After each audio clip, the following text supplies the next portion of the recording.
नमस्कार हो सोलापूरकर. आज काढले होते बघा मी रील. नक्की बघा. मग काय त्यानंतर आम्ही पेपरचा अभ्यास करत होतो तेवढ्यात तेजू मोबाईल बघा आले बघा मी वापस. आणि रील काढले आज. कसं वाटलं नक्कीच कमेंट करून सांगा. या ब्लॉग मध्ये कमेंट करून सांगा. मग काय तेवढ्यात तयार वगैरे होऊन आम्ही कॉलेजला पोहोचलो बघा. तेवढ्यात कळालं माझं आणि तेजूचं वेगळ्या वेगळ्या रूम नंबर मध्ये आलं.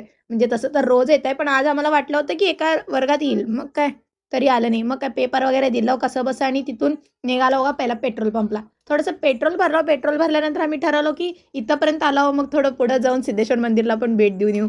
मग काय तेवढ्यात गेलो म्हणजे जायला तो आम्ही हळूहळू. तिथं पण तेजूला सांगत होते मी आज आमचं पेपर असं गेलं आणि तसं गेलं. तुझं कसं गेलं सांग बघू. ती तर मस्त सांगाल ती माझं पेपर इतकं भारी गेलं की इतकं भारी गेलं. ती एवढं लिहिली म्हण की लिहिता लिहिता तिला कळालंच नाही की ती काय लिहिली म्हण.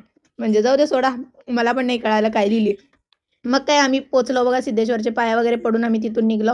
मग जाताना आम्हाला वाटलं की इथं पर्यंत आपण आलो मग आपण थोडंसं जुन्या सिद्धेश्वरला पण जाऊन येऊ. मग तेवढ्यात मी क्लिप वगैरे घेत मस्त निघालो बघा. तसंच संध्याकाळ होत होती.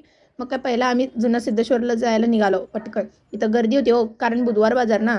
मग काय त्यानंतर पोचलो थोडं वेळ पाया वगैरे पडलो आणि बसलो बघा थोडा वेळ. तर आम्ही घरी निघालो बघा. घरी पोचल्या मम्मी म्हणली की आता दुकानचं सामान आण पहिला. मग काय पैसे वगैरे घेऊन पटकन पोचलो बघा.